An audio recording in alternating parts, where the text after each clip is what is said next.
Hey guys, it's Speak Out Friday. You know what that means? At 5 o'clock, we tell our story and we also give advice. So go ahead and buckle up and get ready because it's going to be a bumpy ride. Today's video is going to be on quitting coffee for anxiety's sake. Now, some of you might be kind of panicking and wondering, what am I going to do for energy? Well, let me put it this way. In the beginning, it's a little rough. So the first few days, maybe to a week, depending on how much coffee you're drinking per day. But if you're dealing with anxiety, I highly recommend cutting out coffee. I'm going to tell you what my experience was with it, and then we'll go from there. So when I decided to quit coffee, it was more so that I was trying to do it kind of like as an experiment to see if it would help. I didn't really think it would. I figured, like I have anxiety, that it is what it is. Yes, I feel a little more jittery when I drink coffee, but it just felt like, okay, it amps up my anxiety a little bit, but at the end of the day, I still have anxiety. So what am I going to do? Stop drinking coffee for what? Why? Just because I get a little shaky? But then when I started doing research on it, that's when I found out that there are some people out there who will have anxiety when they're drinking coffee, but when they stop, they'll notice that they don't have it anymore. So that really perked up my interest. So I decided to go ahead and give it a try. And if it didn't work, hey, I can go back to coffee. And in the first 3 days, I noticed that I was a little more tired. I was struggling with my energy level.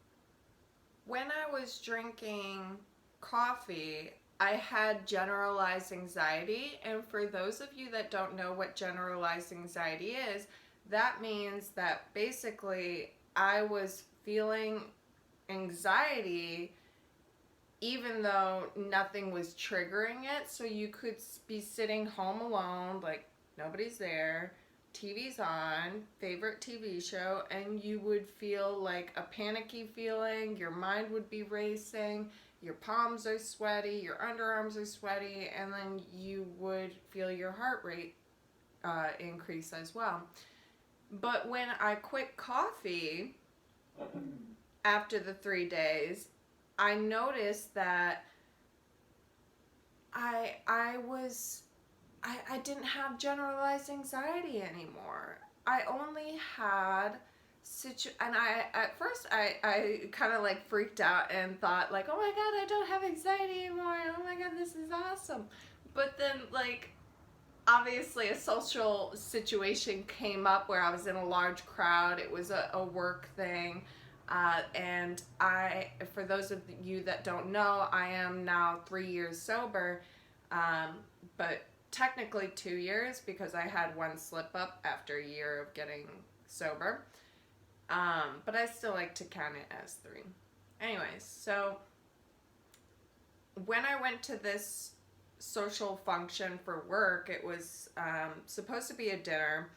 And I told them oh, you guys are going to the bar after, I'm not going, that kind of thing. And they were like, oh, okay, that's fine. And it was Cinco de Mayo, and we didn't have reservations for the restaurant. So when they went, part of our group got there first, and they found out that, they didn't have any more availability and that the wait would have been over an hour long. So they decided to go across the street to basically a bar, and then it was restaurant seating outside. And yeah, so I definitely got some social anxiety from that. So my anxiety is now situationally based.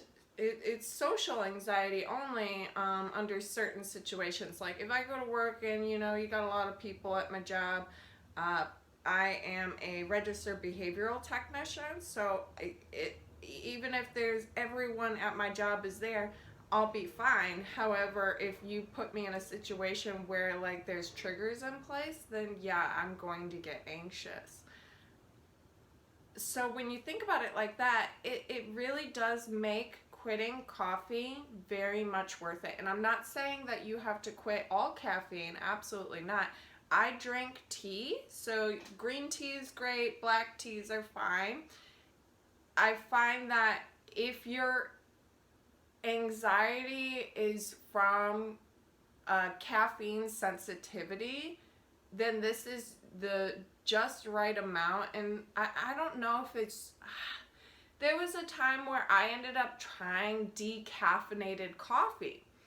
And even that gave me anxiety. It was the weirdest thing. I didn't understand. But decaffeinated coffee actually has less caffeine than like a black tea, for example. So something about coffee itself is what gives me anxiety. Anyways, that's basically what I have to say on the anxiety end of it. And then the accidental kind of, you know, good things that happened when I quit coffee was that I had a mood boost. So I was overall happier. And then also on top of that, my energy levels were better. So when I was drinking coffee, when the coffee wore off, the caffeine wore off and it hit its half-life, I was seeing a crash. And that would be around like, you know, 3 o'clock, 4 o'clock, and I would see this crash. Now I don't get that. How I feel now without the coffee versus if I had a cup, I would prefer me without the coffee. For my next video, you guys, I'll be sharing my next part of my story, which will be Jekyll and Hyde being raised by alcoholic, abusive parents. And absolutely, positively, do not forget to like, comment, and subscribe. Bye, guys. Oh, no, bloopers. Cat, what are you doing? Oh, excuse me. Pardon me. Can you... Oh, what are we doing? What the... Do you...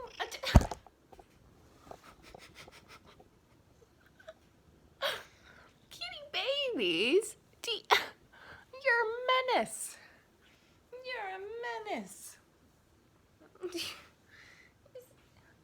You mine? Oh, You